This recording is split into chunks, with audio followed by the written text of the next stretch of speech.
Diabetes, सबसे पहले हम लोग जानते हैं डायबिटीज आयुर्वेद में 21 प्रकार की बताई गई है। 20 प्रकार की डायबिटीज को प्रमेह बोला गया है और एक प्रकार की डायबिटीज को मधुमेह बोला गया है। प्रमेह वो अवस्था है जिसे ठीक किया जा सकता है और मधुमेह वो अवस्था है जिसके साथ हमें जीना सीखना होता है। आज की जो मॉडर्न साइंस है वो डायबिटीज को दो हिस्सों में हाइपोग्लाइसेमिक और हाइपरग्लाइसेमिक में बांटती है। हाइपोग्लाइसेमिक यानी रक्त में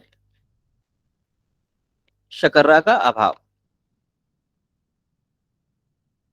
और हाइपरग्लाइसेमिक यानी रक्त में शर्करा की अधिक मात्रा। हम लोग डायबिटीज को दो दूसरे स्तरों से मापेंगे। वो माप है जो बेसिकली सिर्फ मधुमेह को जांचने के काम आता है, जिसको हम फास्टिंग और पीपी बोलते हैं। जैसा मैंने बताया था, हमारे कार्य के ऊपर निर्भर करता है कि हमारी बॉडी में कितना ग्लूकोज स्टोर होना चाहिए या होगा।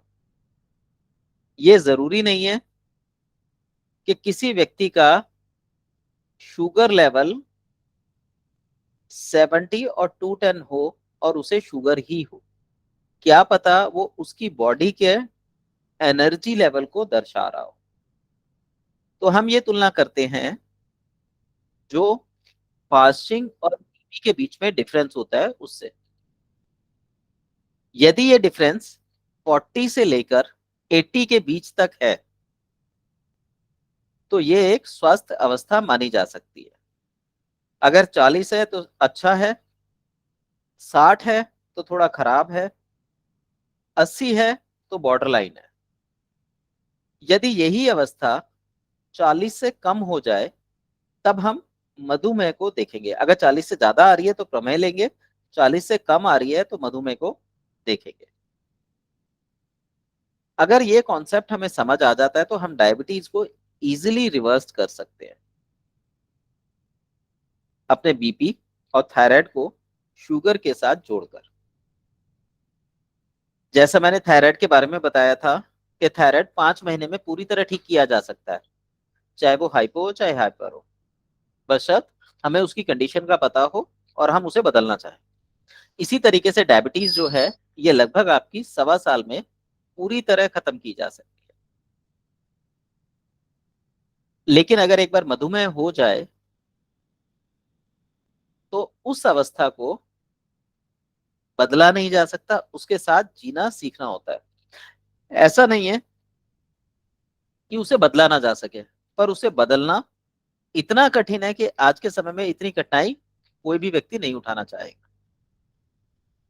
पर अगर कोई व्यक्ति मन से पक्का है और उठाने का इच्छुक हो तो वो अपनी डायबिटीज को भी ठीक कर सकता है। डायबिटीज हम दो तरीके की मानते हैं, एक टाइप 1 और एक टाइप 2। वैसे और भी तरीके की डायबिटीज है, उसके बारे में हम आगे बात करेंगे। जो डायबिटीज टाइप 1 है वो हमें जीवन मिलने के बाद हमारे अनियमित या विलासिता वाली जीवन शैली के कारण हमें मिलती है। सॉरी, डायबिटीज टाइप 2 जो है वो हमें विलासिता के कारण मिलती है, जीवन मिलने के बाद मिलती है। और वहीं जो टाइप 1 है वो हमें जन्म से होती है। जो जन्म की डायबिटीज है उसके साथ हमें जीना सीखना होता है, और जो जन्म के बाद हमें मिलती है उसको हम रिवर्स करके स्वस्थ रह सकते हैं। डायबिटीज को बेसिकली एक खतरनाक रोग माना जाता है क्योंकि इसके बारे में हम लोगों को कोई भी प्रॉपर इंफॉर्मेशन नहीं होती। बेसिकली हमारा जो पेट है वहां से जब खाना आगे की ओर जाता है तो वहां पक्वाशय नाम की जगह होती है जिसको हम डिडोनम के नाम से जानते हैं। उसी के पीछे से पैनक्रियाज निकलता है जो इंसुलिन बनाने का काम करता है। जब पैनक्रियाज इंसुलिन कम बनाता है तो हमारे जो शरीर में ग्लूकोज होता है वो अधिक मात्रा में होने लगता है। अब ग्लूकोज हमारे शरीर में लीवर के द्वारा बनाया जाता है, तो लीवर अपना काम ठीक ठाक कर रहा है, उसकी मात्रा ज्यादा है। परंतु पेनक्रियाज अगर कम काम कर रहा हो तो हमें डीप ब्रीदिंग के द्वारा उसे कंट्रोल में करना आसान होगा और अच्छा रहेगा। कारण, जो ग्लूकोज है वो आपका ऑक्सीजन के द्वारा बर्न करके एनर्जी को क्रिएट करता है। तो जिस व्यक्ति को भी प्रमेह है वो व्यक्ति अपने ग्लूकोज का या अपनी ऊर्जा का सही से प्रयोग नहीं कर पाता। ऐसे व्यक्ति को ऐसे काम करने चाहिए ताकि उसकी ब्रीदिंग डीप में चली जाए। एनर्जी को डीप में ले जाने का सबसे अच्छा तरीका है बॉडी को बैठे बैठे स्ट्रेच करना। यदि आपकी स्ट्रेचिंग सही है तो उस जगह पर जहां पे आपने स्ट्रेचिंग डाली है आपकी चेतना शक्ति पहुंच जाती है, और जब चेतना शक्ति आपकी श्वास के साथ संबंध बनाती है तो श्वास लंबी गहरी हो जाती है।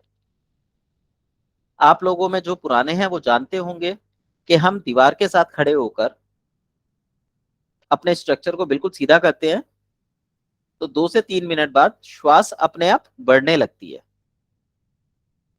और पल्स रेट भी बढ़ जाती है। तो वो अवस्था भी अगर 3 मिनट से बढ़ाकर 4 मिनट की, 5 मिनट की जाए, ऐसा करने से भी हमारी ऑक्सीजन लेवल बढ़ जाता है और पेनक्रियाज को, सॉरी, ग्लूकोज को रिड्यूस करने में मदद करता है, एनर्जी क्रिएट करता है। तो उससे थकान भी दूर होती है और सही से हमारे अंदर कार्य करने की क्षमताएं भी उत्पन्न होने लगती हैं। डायबिटीज बढ़ने का मूल कारण होता है अग्नाशय का कम या बहुत ज्यादा स्राव करना, इंसुलिन छोड़ना। ऐसा ये क्यों करता है? क्योंकि रक्त में गंदगी आ जाती है, या ये कह लीजिए कि कोलेस्ट्रॉल या फैट की मात्रा बढ़ जाती है। ऐसे ही धमनियों का फैलना या सिकुड़ना, जो कि भोजन के अभाव में, जिसे हम कुपोषण बोल सकते हैं, हो सकता है, तब भी इंसुलिन की मात्रा में परिवर्तन आ सकता है। ऐसे ही अगर पेनक्रियाज पर कोई फंक्शनल या ऑर्गेनल डिसीज लग जाए, पेनक्रियाज कम या ज्यादा काम कर रहा है, इसे हम टाइप 2 में लेंगे। और पेनक्रियाज सिकुड़ गया है या फैल गया है, स्ट्रक्चरल चेंज आ गया है, तो उसे हम टाइप 1 में लेंगे। इसके कारण भी डायबिटीज हो सकती है। कई बार हमारे नर्वस सिस्टम में भी प्रॉब्लम आ जाती है, चोट लग जाती है, उसके कारण भी जो एनर्जी का स्तर है वो बदल जाता है।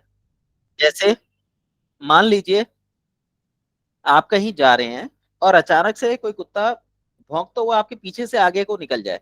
वो आप पे नहीं भौंक रहा, किसी और पे भौंक रहा है, पर आप अचानक से डर जाएंगे। तो आप अगर उस समय को नोट करेंगे तो आप पाएंगे कि आपका उस समय एनर्जी लेवल जो है वो एकदम से कम हो जाता है। जब वो कम हुआ तो इसका मतलब ये हुआ कि अग्नाशय सिकुड़ गया, या ये कह लीजिए कि उसकी जो स्ट्रेंथ थी इंसुलिन छोड़ने की वो कम हो गई। वो एक इंस्टेंटली होगा, और जैसे ही कुत्ता आपको पार करके आगे निकलेगा आपकी एनर्जी नॉर्मल हो जाएगी, और एनर्जी नॉर्मल होते ही पैनक्रियाज अपना नॉर्मल काम करने लगेगा। लेकिन अगर यही स्थिति किसी भी तरीके से बार बार बनने लगे, हर बार कुत्ता आए ये जरूरी नहीं है, कोई तनाव हो जाए, किसी से झगड़ा हो जाए, किसी चीज को लेके आप में भावनात्मक तनाव आ जाए, और ये स्थितियां बार बार आती हैं, जो कि मोस्टली ऐसा लाइफ में संभव होता है, कभी पैसे के कारण, कभी पति पत्नी के कारण, कभी बच्चों के कारण, तब भी पैनक्रियाज की फंक्शनिंग में कमी आ सकती है। इसी तरीके से इसकी उल्टी अवस्था हम लोग देखते हैं। सामने से एक कुत्ता भौंकता हुआ आपकी तरफ आ रहा है, तो आप प्रिपेयर हो जाएंगे कि आपको पता है कि ये कुत्ता भौंकता हुआ आ रहा है तो आप पर हमला कर सकता है। जब आप प्रिपेयर हो जाएंगे तो अग्न्याशय उस समय श्राप को बढ़ा देगा, क्योंकि आपको उस समय लड़ने के लिए ऊर्जा की जरूरत होगी। तो जब समस्याएं सामने से आती हैं या हम उनको देख सकते हैं, अग्न्याशय फैल जाता है, इंसुलिन ज्यादा क्रिएट करता है। और वहीं जब हम किन्हीं चीजों से अनभिज्ञ होते हैं, किन्हीं चीजों के बारे में नहीं जानते, तो समस्याएं या पीछे से आती हैं, तो वही समस्याएं इंसुलिन में कमी ला देती है। तो अब आपका जो भी जीवन चल रहा है, जिस भी तरीके का आप जीवन जीते हैं, जिस भी तरीके के आपको रिश्तेदार, अड़ोसी पड़ोसी, परिवार वाले मिले हैं, उस तरीके का आपके पेनक्रियाज का बिहेवियर होगा।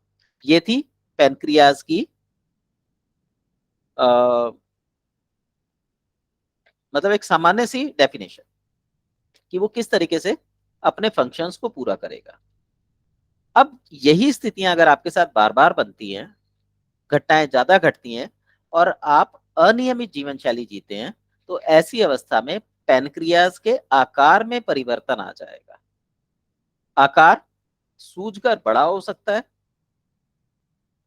जिसे हम हाइपोग्लाइसेमिक अवस्था बोल सकते हैं, या फिर सूज के छोटा हो सकता है, जिसको हम हाइपरग्लाइसेमिक अवस्था बोल सकते हैं।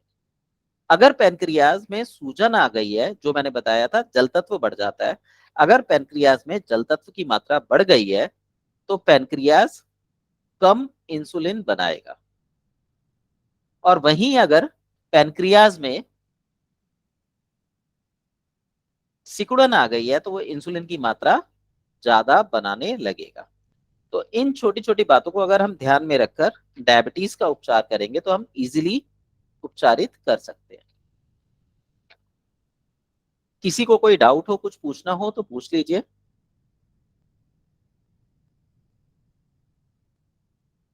ओके, आगे चलते हैं। अब बॉडी इसको किस तरीके से फंक्शन में लेती है। तो हम भूख लगने पर खाना खाते हैं, जो हम खाना खाते हैं वो ग्लूकोज में कन्वर्ट हो जाता है, और ग्लूकोज जो है वो रक्त में मिल जाता है। जब ग्लूकोज रक्त में मिलता है, तो पेनक्रियाज जो है वो इंसुलिन का सिक्रेशन करता है, जो रक्त में मिल जाता है, और वहां पर वो ग्लूकोज को दो हिस्सों में, ऊर्जा और जल में तोड़ देता है। जल बॉडी को जो चाहिए वो अपने पास रखता है, और बाकी बॉडी से बाहर फेंकता है, पसीने या यूरिन के रूप में। और दूसरी ओर जो ऊर्जा मिलती है, हम इसको हाइड्रोजन में भी बोल देते हैं कि हाइड्रोजन में टूटता है। दूसरी ओर जो ऊर्जा मिलती है, वो ऊर्जा हम अपने काम में ले लेते हैं।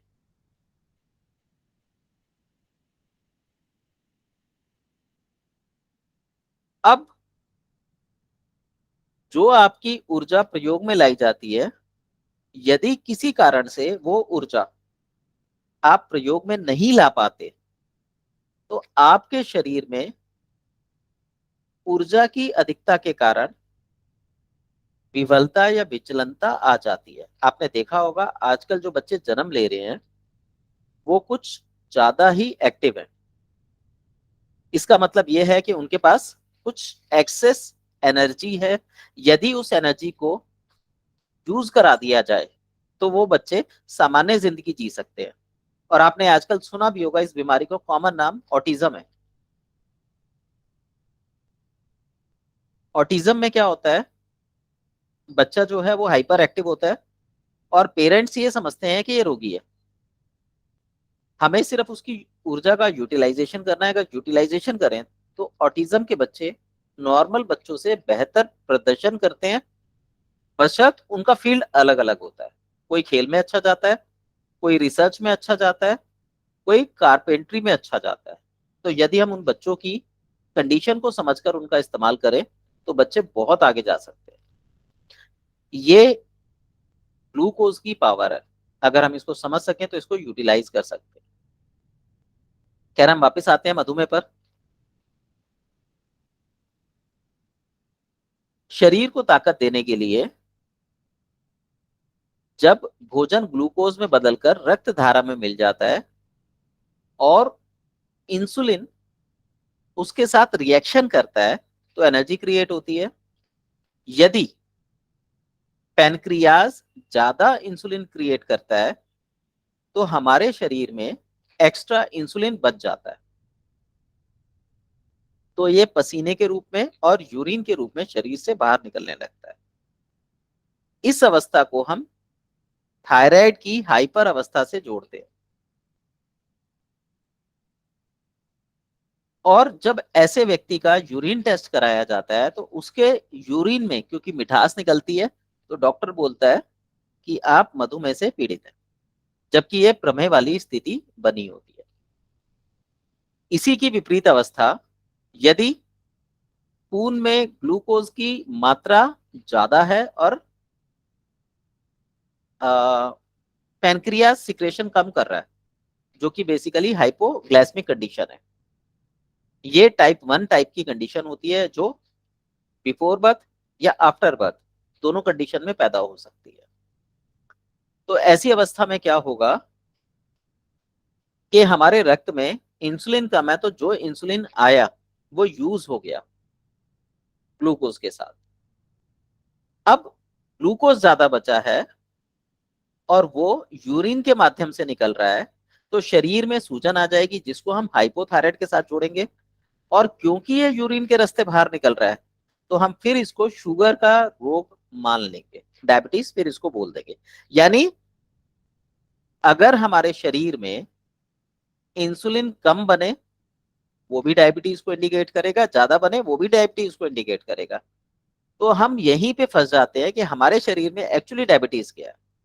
तो डायबिटीज को मापने का सबसे अच्छा पैमाना है फास्टिंग और पीपी के बीच में 40 का अंतर।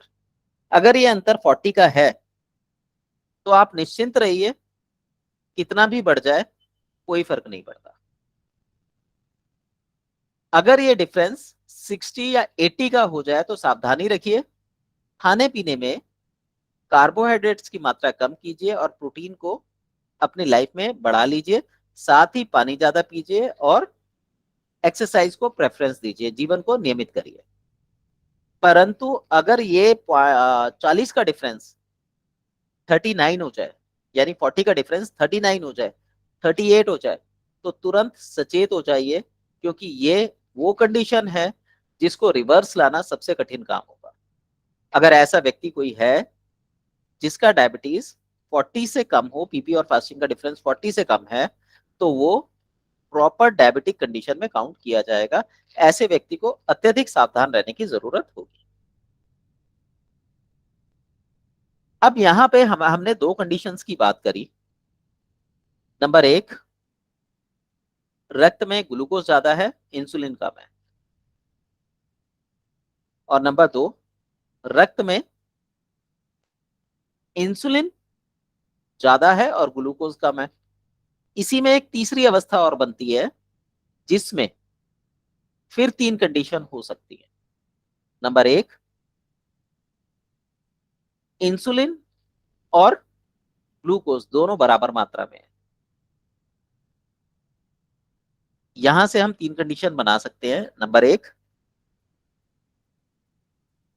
दोनों बराबर मात्रा में परंतु ग्लूकोज का इंसुलिन के साथ मेल कम हो रहा है, इंसुलिन का ग्लूकोज के साथ मेल कम हो रहा है या ज्यादा हो रहा है, दो कंडीशंस हो गई, या वो आपस में मिल नहीं पा रहे। तो ये हमारी तीसरी कंडीशन बनती है। इन कंडीशंस को ध्यान में रखकर जब हम डायबिटीज का इलाज करते हैं तो डायबिटीज पूरी तरह रिवर्सिबल हो सकती है। अब जैसा मैंने बताया, इसमें रिसेप्टर्स होते हैं जो मांसपेशियों में होते हैं, जहां पर इन दोनों का समागम होता है, दोनों मिलते हैं और बॉडी को ऊर्जा देते हैं। यदि रिसेप्टर्स वीक हो जाए तो हम वहां पर मधुमेह के स्थान पर मांसपेशियों का इलाज करें या मांसपेशियों को स्ट्रेंथ दें, जो कि विटामिन डी के अभाव के कारण होता है। देखिए, जो ये बातें मैं आपको बता रहा हूँ ये आपको बुक्स में नहीं मिलेंगी, ये मेरे पर्सनल एक्सपीरियंस है और मैंने ऐसे काफी लोग ठीक करे हैं, तो मैं इसको कॉन्फिडेंटली बोल सकता हूँ।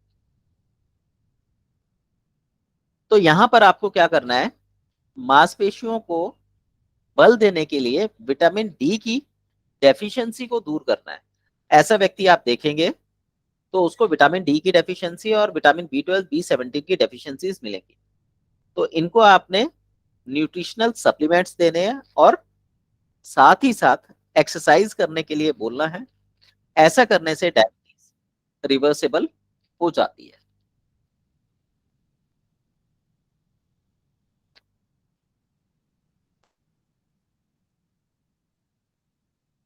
अब डायबिटीज में कुछ सामान्य लक्षण होते हैं, कुछ असामान्य लक्षण होते हैं। तो मैं कुछ सामान्य लक्षण की बात करता हूं जो आपको नॉर्मली बीपी और थायराइड में भी मिलेंगे।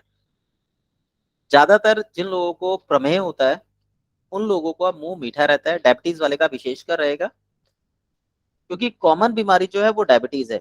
आप इंडिया में अभी सुनते होंगे कि इंडिया में 70% लोगों को डायबिटीज है। तो ये अधूरा आंकड़ा है। पूरा आंकड़ा ये है कि भारत में 64% लोगों को प्री डायबिटिक है, या ये कह लीजिए कि प्रमेह है, जबकि 6% लोगों को डायबिटीज है। तो डायबिटीज डरने वाली चीज नहीं है। केवल मेडिकल साइंस ने एक्स्ट्रा इनकम के लिए इसको बहुत बड़े उसमें दिखा रखा है। प्रमेह को आसानी से ठीक किया जा सकता है, जबकि मधुमेह के लिए बहुत अधिक साधना की जरूरत पड़ती है। इसके जो लक्षण है वो आपके थायराइड और बीपी से मिलते जुलते होंगे। तो पहला लक्षण है, रोगी का मुंह मीठा रहता है, मुंह में खुश्की आ जाती है, प्यास ज्यादा लगने लगती है। अगर व्यक्ति डायबिटिक है, चाहे वो हाइपोग्लाइसेमिक है चाहे वो हाइपरग्लाइसेमिक है, अगर वो हाइपोग्लाइसेमिक है दोनों ही अवस्थाओं में भूख कम लगेगी। अगर वो हाइपोग्लाइसेमिक है, खाना खाएगा तो फूलता फूलता चला जाएगा। और वहीं अगर वो हाइपरग्लाइसेमिक है तो उसे भूख ज्यादा लगेगी, खाना खाएगा तो भी वो पतला होता चला जाएगा, दुर्बल होता चला जाएगा। कई बार दोनों ही प्रकार की डायबिटीज में जब समझ में ना आए और हम अधिक दवाओं का सेवन करते हैं तो व्यक्ति का भार बहुत तेजी से गिरने लगता है, जो इंडिकेशन होता है कि व्यक्ति का लीवर कमजोर हो चुका है और आंतें सही से काम नहीं कर रही। ऐसा अधिकतर तब होता है जब मधुमेह वाली कंडीशन लगती है, यानी जो 40 का डिफरेंस था वो कम हो जाता है। तो ऐसी अवस्था में तेजी से भार कम होता है, शरीर में एकदम थकावट आ जाती है और मानसिक चिंतन हो जाता है। मानसिक चिंतन का मतलब यह है कि व्यक्ति बिना वजह भावुक हो जाता है, याददाश्त में कमी आ जाती है, मन एक स्थान पर नहीं लगता, व्यक्ति का रोने का मन करने लगता है। इसी प्रकार यूरिन जो है बार बार आएगा और विशेषकर रात को आएगा। आप जब भी खाना खाएंगे या पानी पिएंगे तो 1 घंटे के अंदर अंदर यूरिन पास हो जाएगा, जो डायबिटीज की निशानी कहलाता है। और जहां पर भी आप यूरिन पास करेंगे आप देखेंगे वहां से एक मीठी सी स्मेल आती है। बट अगर रोगी को मधुमेह हो चुका हो, जो 40 से कम वाला है, तो मूत्र में, यूरिन में चींटियां भी लग जाती हैं। ऐसे ही शरीर में अगर कोई फोड़ा हो जाए, फुंसी हो जाए, दाद बन जाए, तो वो जल्दी से ठीक नहीं होता। जिन लोगों को मधुमेह होता है उनको खुजली भी ज्यादा होती है। जिस स्थान पर शरीर में ग्लूकोज अधिक मात्रा में होगा, खुजली भी अधिकतर वहीं होगी और गर्मी भी वहीं लगेगी।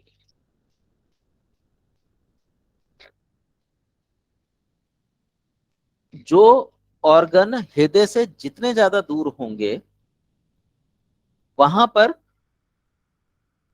खून का उतना अभाव हो जाएगा, क्योंकि खून टॉक्सिक हो जाता है। खून में ग्लूकोज मिला होने के कारण खून भारी हो जाता है, तो हृदय को अधिक शक्ति लगानी पड़ती है, जिसकी वजह से दूर के अंगों में खून नहीं पहुंच पाता और वहां पर वो अंग ठंडे पड़ने लगते हैं या सुन्न पड़ने लगते हैं। अब यहां देखिए, जो मैंने बताया था ये बीपी से कनेक्टेड हो गया कि पैर अगर ठंडे रहते हैं तो जरूरी नहीं है डायबिटीज हो, लेकिन प्री डायबिटीज के लक्षण निकल चुके हैं। तो इसलिए मैंने कहा था कि डायबिटीज, बीपी और शुगर आपस में कनेक्टेड होते हैं।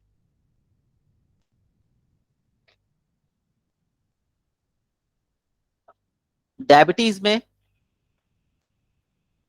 जो हमारी बहुत बारीक कैपिलरीज होती हैं उनमें खून का दौरा न्यून हो जाता है, कम हो जाता है। जैसे पैरों की नलिकाएं, लीवर, गॉल ब्लैडर, ये अंग वीक पड़ जाते हैं। इसी प्रकार हमारी आंखें हैं, आंखें भी डायबिटीज में अधिकतर कमजोर होती हैं। आंखों में आपने रोग सुना होगा मोतियाबिंद।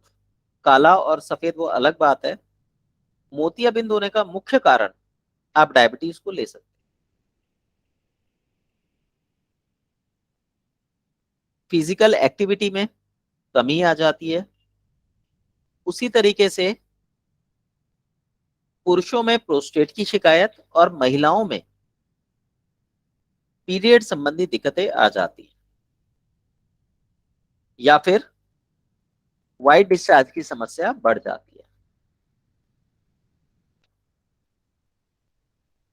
अगर किसी व्यक्ति को डायबिटीज है तो पैरों में अधिकतर काले धब्बे दिखाई देंगे, जो पित्त का इंडिकेशन है।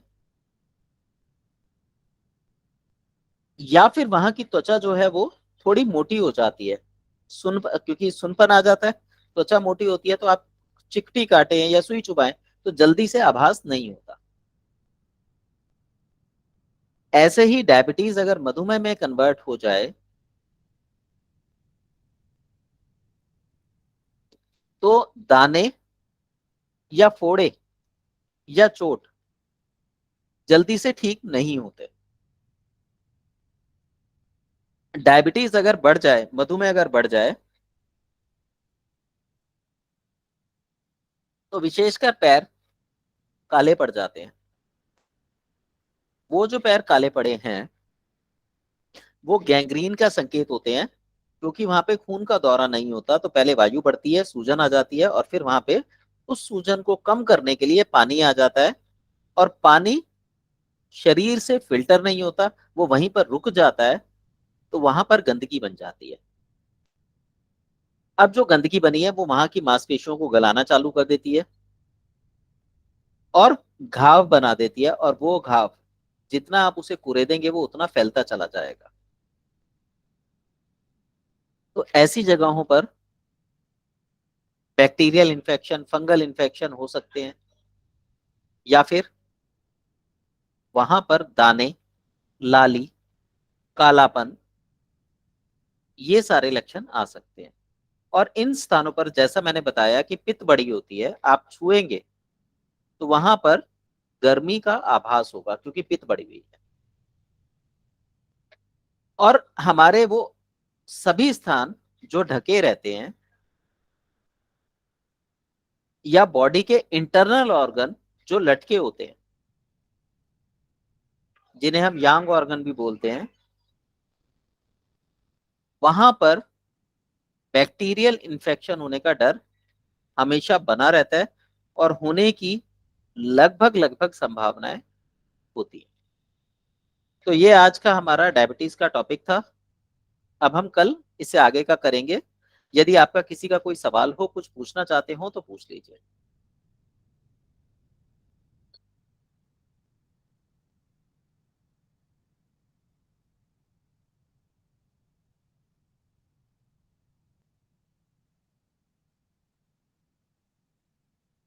किसी को कुछ पूछना है? जी, जी सर। सर मुझे पूछना था। अ, एक मिनट, पूछिए प्रीति जी आप। प्रीति जी।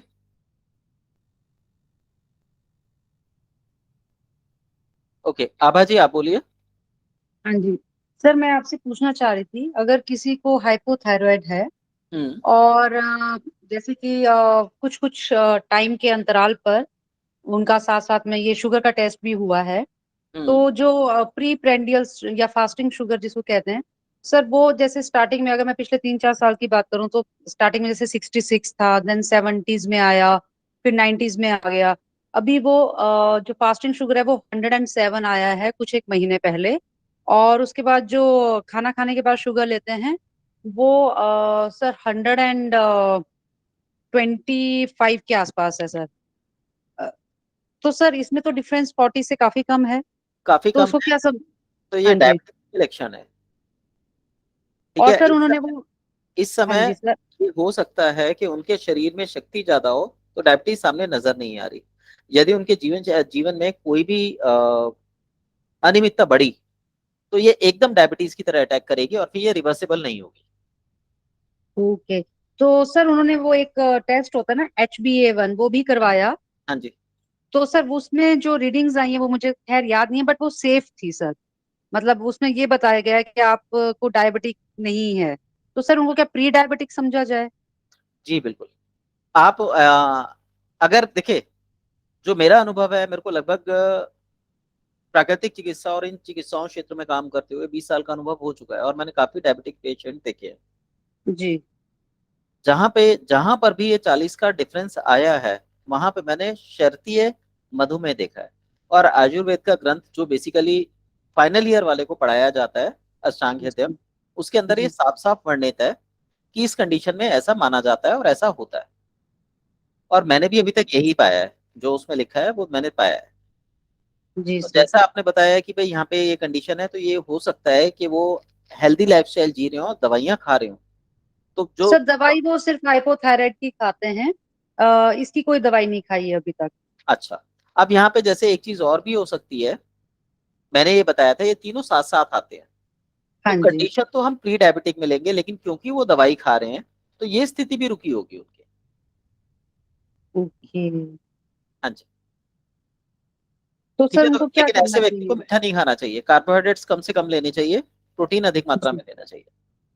मतलब चीनी वीनी बिल्कुल बंद करवा दें सर। बिल्कुल बंद मत कराइए, जी। कम कराइए। ओके। ठीक है। और और सर जैसे हाँ जी। खून में चक्कर रहा है तो हाथ पैर टूटते रहते होंगे, पूरी शक्ति सर से काम करेंगे, जैसे सो के उठे और काम में लग गए, काम किया और फिर सो गए, थकान बनी रहेगी। इसका लक्षण ऐसे देख सकते हैं कि छुट्टी वाले दिन आप कहिए कि भाई कहीं घूमने चलना है कुछ है, तो वो अवॉइड करेंगे उस चीज को जाने से। सर ऐसा तो नहीं है सर, मतलब भी शायद अंदर से नहीं मन करता होगा पर मन रखने के लिए चले जाते होंगे, ऐसा हो सकता है शायद। नहीं, ये तो आप उनसे कंफर्म कर सकते हैं, आप उनसे क्लियर बात कीजिए कि भाई आपका, जैसे बच्चों से आप पूछ सकते हैं। तो ज्यादातर ऐसा जी। व्यक्ति जो बेवजह के काम होते हैं उनको टालने की कोशिश करेगा, जहां उसको ओ। लगता है कि मेरी एनर्जी का क्षय हो रहा है, उसको टालने की कोशिश करेगा। Okay sir. ठीक है। तो सर वही है, प्राणायाम वगैरह बताए हैं उनको करने के लिए, और थोड़ा मतलब मीठे पे कंट्रोल रखने के लिए। हाँ, मीठा कंट्रोल करवाइए, कड़वा खिलाइए। आप जैसे जामुन की गुठली है, हाँ उसका जी। पाउडर बोला जाता है, अर्जुन साल का काढ़ा है, विजय सार की लकड़ी है, ये चीजें हैं, ये चीजें देने से एनर्जी एनहेंस हो जाएगी। और जिनके बारे में आप बता रहे हैं उनकी एज कितनी है? सर मेरी फ्रेंड है सर, और मेरी उम्र के हैं 40 ईयर्स के। 40 ईयर्स के हैं। हाँ आप जी। एक बार मुझे उनकी रिपोर्ट्स भेजिएगा, मैं भी देखूंगा। जी सर, मैं उनसे मंगवाती हूँ, तो जैसे ही वो भेजते हैं सर मैं आपको आपकी व्हाट्सएप कर रिपोर्ट्स दूंगी। कितनी पुरानी है? सर वो मैं बात कर लेती हूँ उनसे, मेरे ख्याल से ये बात मेरे से तो उन्होंने 7-8 महीने पहले करी होगी शायद। आप एक काम कीजिएगा, उनको बोलिएगा जी। बीपी, शुगर और थायराइड तीनों की रिपोर्ट चाहिए। BP शुगर थायराइड, जी सर। जी। थायराइड का प्रोफाइल होगा, शुगर में हाँ फास्टिंग और पीपी होगी, और जी रात सर। का खाना खिचड़ी होगा जिस दिन इन्होंने टेस्ट कराना है। उससे पिछले दिन, ठीक है सर। जैसे कल टेस्ट कराना है मॉर्निंग में, तो खिचड़ी खा के जाएं। सुबह जी।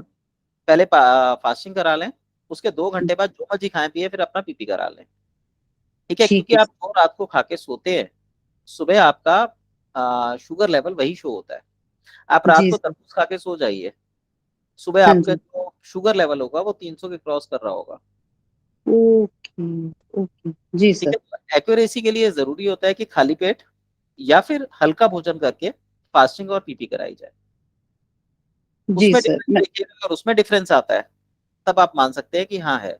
अदरवाइज कई बार ऐसा होता है कि हम कुछ खा के सोते हैं और सुबह हम चेक कराते हैं तो हमें नॉर्मल अवस्था लग रही होती है कि नॉर्मल है, हाँ पर जी। वो एबनॉर्मल कंडीशंस में काउंट की जाती ओके सर। ठीक है सर, जो आपने बताया मैं उनको बताती हूँ, और जैसे मेरे पास आती है रिपोर्ट्स मैं आपको भेजती हूँ सर। थैंक यू है। So much sir. जी। जी प्रीति जी, प्रीति जी आप कुछ कहना चाह रहे हैं? हाँ सर, ये स्किन डिसीज के लिए या एक्जिमा के लिए अपने नेचुरोपैथी में क्या ट्रीटमेंट है? एक्जिमा के लिए आपको कफ रिलीज करना होगा छाती का, तो इसके लिए छाती पे कंप्रेस लगाया जाता है और कुंजल इत्यादि किए जाते हैं।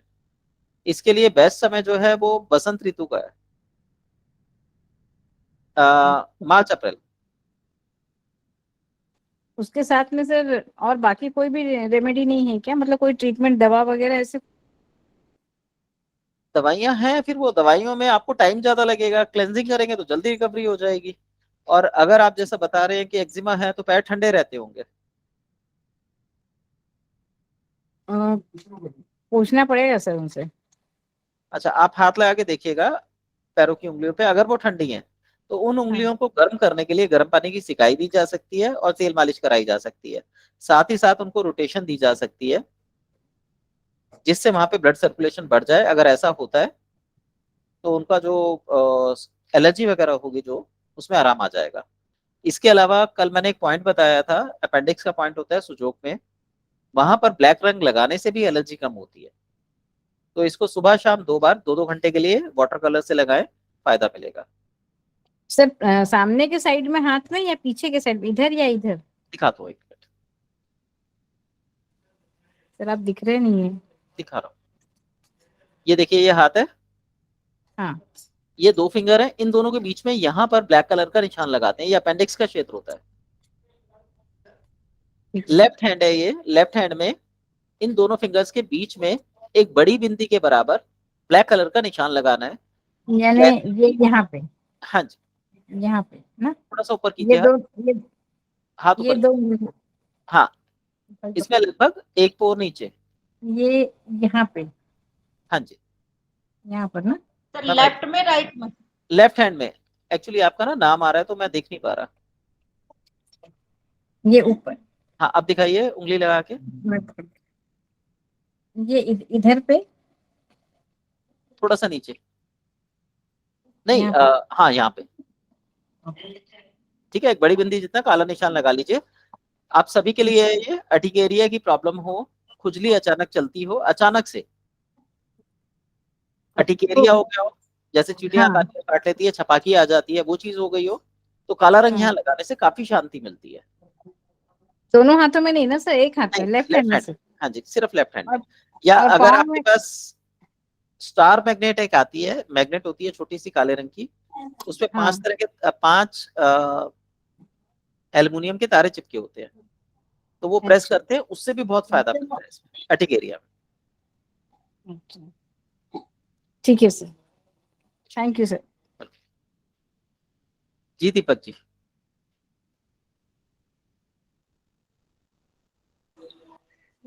गुड इवनिंग सर जी।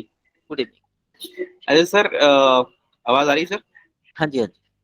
अरे सर, मुझे मेरी एज अराउंड 42 है हाँ और जी। डायबिटीज मुझे तकरीबन 10 साल से है। मेरा जो फर्स्ट मैंने डायग्नोसिस करवाया था डायबिटीज का, वो ज्यादातर जो कारण था वो स्ट्रेस रिलेटेड कारण था, क्योंकि मेरा ट्रैवल काफी ज्यादा हो रहा था, नींद नहीं हो पा रही थी, उसकी वजह से डायग्नोस्ड हुआ है। और ठीक। तब से अभी तक है। हाल फिलहाल में अभी मतलब आपने जो बताया कि जो डिफरेंस है, वो मैंने कभी ऐसा ऑब्जर्व नहीं किया हुआ है। अभी ऑब्जर्व करूंगा मैं उस चीज़ को। बट बीच में अभी जैसे मैंने उसको काफी हद तक कम कर लिया था। 5.7 5.7 तक ले आया था मैं HB1AC को। बट अब वो क्या जी। है कि मूवमेंट ट्रांसफर हो गया है एक जगह पे, तो 3-4 महीने कुछ एक्टिविटी नहीं हो पाई है, तो वापस बढ़ गया है। तो अब ये सर, और मुझे ना ज्यादा सिम्टम्स नहीं महसूस होते हैं, जैसे frequent urine, frequent drinking water. In fact मेरा वाटर इनटेक काफी कम है, तो मैं क्लियर नहीं हो पा रहा हूँ कई बार कि मतलब कि ये एक्चुअली है नहीं है, कितना रिवर्सिबल है नहीं है। ओके, देखिए आपकी थाइज, हम्म। उनके अंदर थकान या कमजोरी फील होती है? नहीं सर, ऐसा कुछ जनरली फील नहीं होता है मुझे। जनरली फील नहीं होता। आप मेडिसिन तो नहीं खा रहे फिर डायबिटीज की? खा रहा हूँ सर मैं। हाँ, तो हो सकता है उसके कारण ऐसा ना हो। तो आप क्या करिए, देखिए डायबिटीज की मेडिसिन हमें रेगुलर लेने की जरूरत नहीं होती। अच्छा। आप एक टाइम बिंग, जब आपका डायबिटीज का लेवल बिगड़ जाए उस दौरान सही होने तक खाइए, और बाकी उसको अपनी डे रूटीन के थ्रू कंट्रोल रखने की कोशिश करिए। अगर वो फिर बिगड़ जाता है दोबारा खा लीजिए। पर अच्छा। ऐसी भूल मत कीजिएगा कि आपने दवाई बंद कर दी और एक्सरसाइज या रूटीन को फॉलो नहीं कर रहे। ऐसी कंडीशन में सूजन बनेगी और डायबिटीज बढ़ती चली जाएगी। तो ये गलती ना करते हुए अगर आप परहेज करेंगे तो आप दवाइयों से छुटकारा पा सकते हैं। और दवाइयों में एक्टिविटी नहीं हुई थी तो वेट बढ़ गया था, वेट बढ़ गया है। कहीं ना कहीं देखिए थायराइड का रोल होगा इसमें।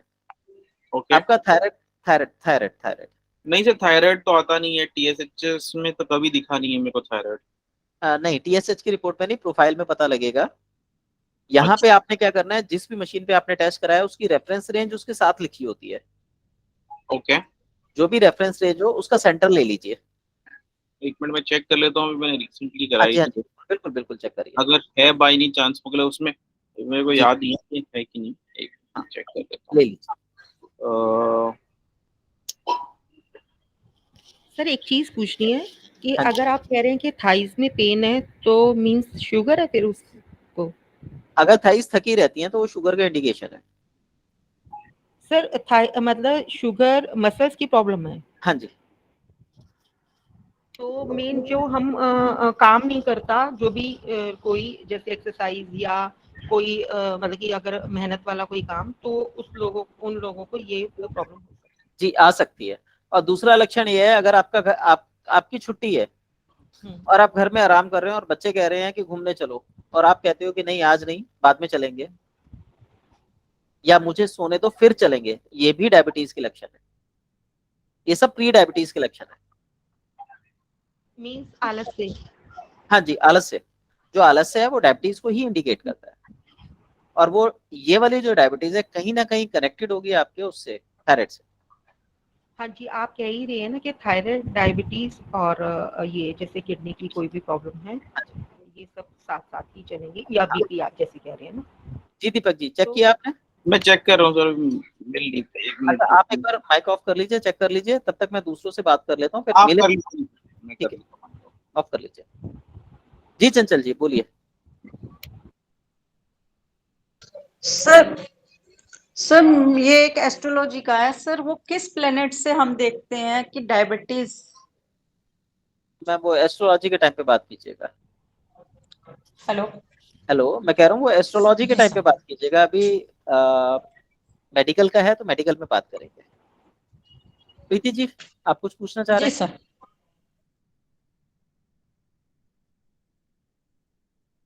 सर। सर ये जो आपने बताया काला दाग लगाना, हाँ जी, ये मतलब अपने को 2-3 दिन ही लगाना है कि लगाते ही रहना है? ये आपको तब तक लगाना है जब तक स्किन की समस्या है, एलर्जी है, और तब तक। और ये जो मतलब वाटर कलर से ही लगाना है या कलर स्केच पेन वगैरह से लगा सकते हैं? वाटर कलर बेस्ट रहेगा। आप इसको लगाइए और लगभग 50 डेज बाद इसका कंक्लूजन भी ग्रुप में डालिएगा। ठीक है। और वो बताशे भी खाना है ना दिन में 4? अगर अर्टिकेरिया है तो कितनी हाँ, उछली हुई है? अर्टिकेरिया के लिए। अर्टिकेरिया बार बार होता है या अभी कभी कभार हो जाता है? नहीं, अभी कंटिन्यूएशन में चालू है सर, 2 महीने से कॉन्टिन्यूशन में प्रॉब्लम ही। चालू है, तो आप इसको 3 दिन हाँ, कीजिए, 3 दिन बाद ग्रुप में इसका मैसेज डाल दीजिएगा, नहीं तो 3 दिन में क्लास चलेगी, 3 दिन में बताइएगा। ठीक है sir, okay, thank you sir. Welcome. Phaguni ji. Hello sir. Hello sir, नमस्कार। नमस्कार सर, जी। मैं बोलूँ सर, मैं शशि जी बोल रहे हैं। जी फागुनी जी बोलिए। हाँ सर। सर मुझे जानना था कि हेमोग्लोबिन अगर 8 से ज़्यादा बढ़ता ना हो तो क्या करना चाहिए? अ, सबसे पहले आपकी हाइट और वेट कितना है? हाइट 5.4 और वेट 70 के आसपास। वेट 70 के आसपास है। इसका मतलब ये हुआ कि आप टाइम पे खाना नहीं खाते। अच्छा। आप बताइए सही है या गलत है? नहीं सर, ऐसा तो नहीं है, कभी ब्रेकफास्ट स्किप होता है मेरा। हाँ जी। कभी ब्रेकफास्ट स्किप होता है, बाकी खाना वगैरह तो टाइम पर ही होता है सर। अच्छा, उसके बाद आपको गैस वगैरह ज्यादा बनती है?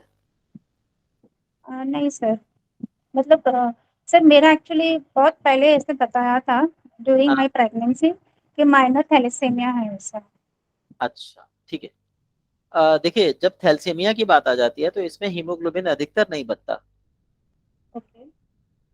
अब आपने इसके लिए क्या करना है, चने बराबर गुड़ ले लीजिए और लगभग आधा चम्मच प्याज का रस ले लीजिए। इन दोनों को मिला के गुड़ को अच्छे से इसके प्याज के रस में मिला लीजिए और सुबह दोपहर शाम 3 बार लीजिए। और sir actually I am not having this, प्याज नहीं खाती because I am Jain, that's why. Okay, फिर मैडम फिर आपको ना, आप कहाँ रहते हैं, दिल्ली में रहते हैं, कहाँ रहते हैं? No, Mumbai sir. मुंबई से। आपके वहाँ कोई यस। आसपास इलेक्ट्रोहोमोपैथ हो, उनसे खून बनाने की दवाई ले लीजिए, ओके सर। वो आपको फायदा कर जाएंगे। Okay sir. और सर और एक क्वेश्चन था कि स्किन में ड्राइनेस आ जाती है। स्किन में ड्राइनेस आने का जो कारण है वो खून का अभाव है। थैलेसीमिया में क्या होता है, बेसिकली हमारे जो ब्लड सेल हैं उसकी मोटाई 7 माइक्रोन की होनी चाहिए और राउंड शेप होना चाहिए। वो चपटा होता है वैसे तो, पर वो राउंड होना चाहिए और मोटा होना चाहिए। और थैलेसीमिया में क्या होता है, ये 2 माइक्रोन का, 2.5 माइक्रोन का, 3 माइक्रोन का होता है। और कई बार ये शेप जो है चांद जैसी होती है, वो चपटा या गोल नहीं हो पाता। तो ऐसे में प्याज का रस और ये बहुत अच्छा रिजल्ट देते हैं। आप प्याज नहीं खाते तो आप फिर मेडिसिन आपको खानी होगी, आपको कॉन्स्टिपेशन ना हो, आपको गैस ना हो। मिल्क प्रोडक्ट आप बिल्कुल नहीं ले सकते। खटाई कम करनी होगी, कम से कम लेनी होगी। इसके बाद आपके आरबीसी को कुछ हद तक बढ़ाया जा सकता है, यानी उनके माइक्रोन को थोड़ा मोटा किया जा सकता है। इसके अलावा और कोई टेक्निक नहीं है। Okay sir, thank you sir.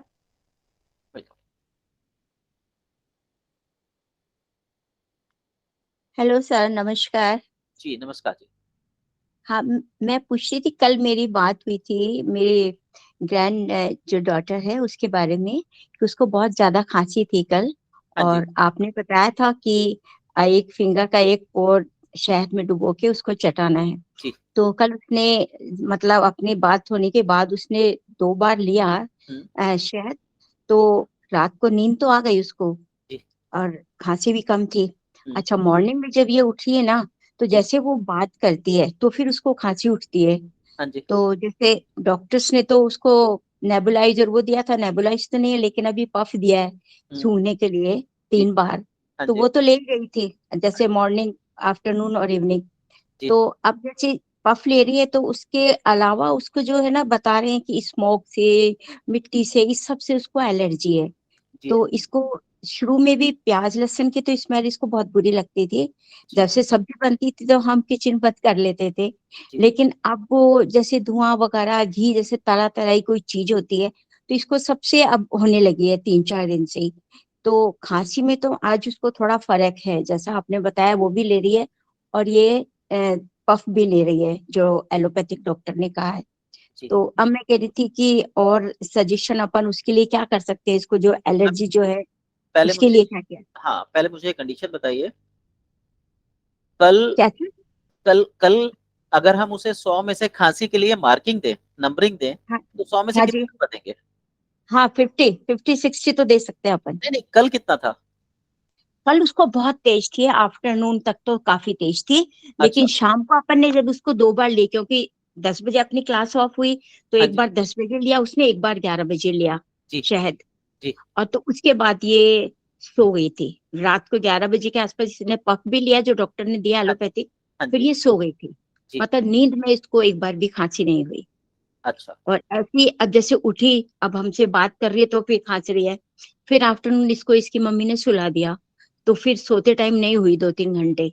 अच्छा, तो अब ये दिन भर उठी आपने है तब 6 बार, इसको। 6 बार, मैंने 5-6 बार बताया था शहद चटाना है, आपने हाँ, चटाया तो दिन में? आज आज तो हो गया 4-5-6 बारी, 5 बार हो अच्छा। गया आज भी।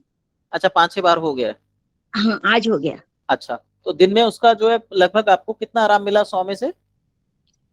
हाँ, उसको आज तो 70% मिला आराम। आज 70%? जैसे वो, हाँ, बोल रही है तभी खांस रही है, जैसे अब सोती है तब शांत है और चुप है तो भी शांत है। अच्छा, अब आपने क्या या, करना है, हाँ आ, जी, उम्र कितनी है बच्चे की? 5 साल। 5 साल। ग्राइप वाटर आता है, अच्छा, वो ग्राइप वाटर ले लीजिए। ये वुड वर्क वाला जो आता हाँ है। जी, हाँ जी, वुड वर्क वाला जो आता है। हाँ जी। आधी आधी चम्मच दिन में 6 बार पिलाइए। अच्छा, ठीक है। और जैसा आप शहद ठीक है। चटा रहे हैं ये चटाते रहिए। अब अच्छा, हम अब लोग, 2-2 घंटे 2-2 घंटे से, 1-1 घंटे से? 2-2 घंटे से। ठीक है सर। ठीक है, और हम लोग जो है कल रात को या परसों रात को बात करेंगे। ठीक है सर। और ग्राइप वाटर 3 बार पिलाना, आधी-आधी चम्मच? नहीं, 6 बार पिलाना है, आधी आधी अच्छा चम्मच। 6, अच्छा 6 बार पिलाना है। जैसे 2 ठीक घंटे है। है ना आपके पास, 1 हाँ घंटे में जी, हाँ। आपने ग्राइप वाटर देना है, 1 घंटे बाद अच्छा, आपने शहद देना है, फिर 1 घंटे शहद। बाद ग्राइप वाटर, फिर 1 घंटे बाद ठीक, शहद। ऐसे करते हुए ठीक है, 6 बार हो जाएंगे। ठीक है सर। ठीक है, और एक चीज बताना चाहूंगा, जैसा आपने बोला कि बच्चे को धुआं लगता है या हाँ, हाँ। एलर्जी है, हाँ जी। ये सारी चीजें कफ ड्राई होने की वजह से उसको दिक्कतें आ रही हैं। अच्छा जी। अगर कफ की ड्राइनेस खत्म कर देंगे तो ये सारी समस्याएं उसकी खत्म हो जाएंगी। अभी वो बच्चा है, आराम से रिकवर हम्म, कर जाएगा। सिर्फ थोड़ा ठीक है सा सर। उसको आपने ना बुखार कभी दबा दिया होगा, तो वो दबा हुआ अब बुखार है जो सारे काम करवा रहा है, तो बुखार निकालना होगा उसका दोबारा से, अच्छा सर। तो वो ठीक हो जाएगा उसका। तो बुखार कैसे, मतलब जब कभी आए तो? नहीं, अभी हम लोग तो ऐसे देखिए बुखार चढ़वा देते हैं, अच्छा जी। और उसके बाद फिर पट्टियां रखते हैं, ठंडी गर्म पट्टियां होती हैं। अगर हम्म, गर्म बुखार है तो ठंडी पट्टी है, ठंडा बुखार है तो गर्म पट्टी है। तो उसको अच्छा। न्यूट्रलाइज करते हैं। बुखार ठीक एक है दिन सर। से लेके 3 से 5 दिन तक बना रह सकता है। तो अच्छा। उस दौरान खाना पीना बिल्कुल बंद कर देते हैं, बच्चे को भूख भी नहीं लगेगी। और हाँ अगर जी। खाना पीना दिया जाता है तो सिर्फ जूसेस पे रखा जाता है।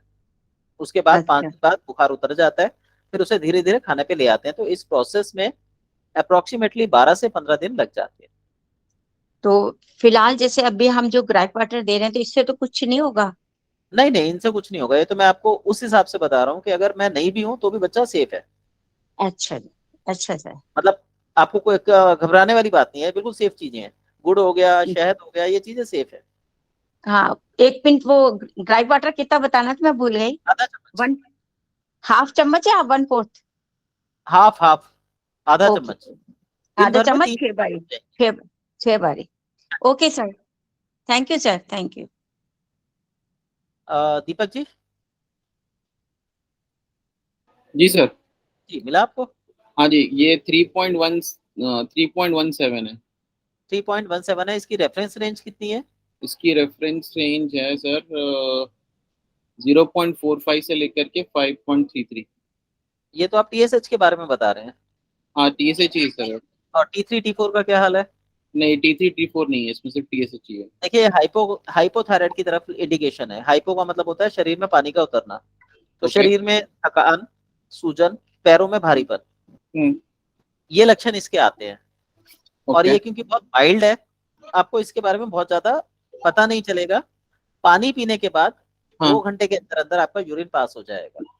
हाँ, हो जाता यूरिन पास करने का एक्चुअल टाइम है पानी पीने के बाद लगभग 3 घंटे बाद। है। ओके तो अगर आपको 2 घंटे के अंदर अंदर यूरिन पास हो रहा है तो आप हाइपोथायराइड की तरफ जा रहे हैं। सर, और कभी ये कभी ना क्या होता है, वेरी करता है ये, मतलब कई बार पानी पी लिया फिर वो लेट, और मतलब जो आप बोल रहे हो 3 घंटे के बाद भी होता है, कई बार हाँ, जल्दी भी हो जाता है। देखिए ये बिल्कुल अगर आप नोट करेंगे तो ये बीच के रेंज से थोड़ा सा ज्यादा है। ओके। तो इतनी से ना तो इसको कोई थायराइड बोलेगा, ना ही इसको कनेक्टिव करेगा हाँ इसके शुगर के साथ। ठीक है।